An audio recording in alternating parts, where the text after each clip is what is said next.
The sun was setting behind the old red barn on their family's property, casting long shadows across the dusty floor. 16-year-old Emily and her 8-year-old sister, Sophie, laughed as they played an impromptu game of tag, weaving around stacks of hay bales and old farming tools. Dust particles swirled in the golden light, streaming through the slats in the barn walls. Can't catch me! Sophie called, darting around a corner, her giggles echoing in the spacious barn. Oh, I'm definitely catching you. Emily teased, chasing after her sister. As Sophie stopped to catch her breath, near a pile of old feed sacks, neither of them noticed the movement just beneath the hay. A rattling sound broke the air. Emily froze, her eyes darting to the floor, where a coiled snake was half hidden in the shadows, its venomous fangs bared. Sophie, don't move. Emily whispered. But before Sophie could comprehend the danger, the snake struck, its target set on the younger girl. Acting on pure instinct, Emily dove forward, shoving Sophie away. Pain seared through her arm as the snake's fangs sank into her skin. Emily! Sophie cried. Before the snake could strike again, a blur of motion streaked across the barn. It was Whiskers, the family cat, who had been hunting mice in the shadows. With a ferocious hiss and a leap, Whiskers launched himself at the snake.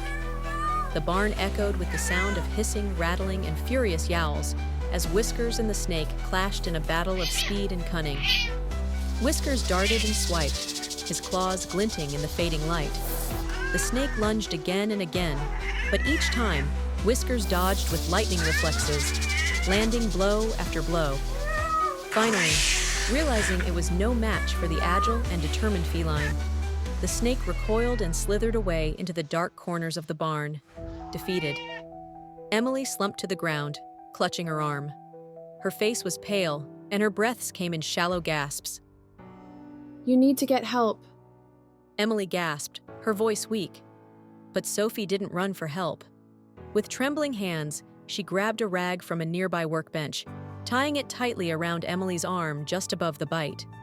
Tears streamed down her face as she whispered, You're going to be okay. I won't let anything happen to you. Sophie struggled to lift Emily, who was fading fast. I'll get you home. She murmured, determination outweighing her fear. Step by step, Sophie carried her sister out of the barn and across the field toward their house. Finally, Sophie reached the front porch, her legs trembling. She banged on the door with all her might, screaming for their parents. The door flew open, and their mother's horrified gasp echoed in the air. When Emily opened her eyes, the sterile white of the hospital room greeted her. Her arm was heavily bandaged, and she felt weak, but she was alive.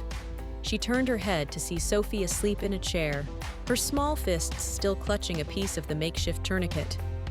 Their mother leaned over, tears brimming in her eyes. You're awake, She whispered, brushing Emily's hair from her face. What happened? Emily croaked. Her mother's voice was thick with emotion. Sophie carried you all the way home from the barn, and Whiskers, he fought off the snake. Emily's gaze shifted to her sister, her heart swelling with gratitude. When Sophie woke and saw her, she rushed to her side. You're okay. Sophie exclaimed, tears filling her eyes again. Emily smiled weakly and pulled her into a hug. Thanks to you, Soph. You're my hero. Whiskers, too. The bravest cat in the world. Emily hugged Sophie tighter, knowing she would never take their bond, or her bravery, for granted.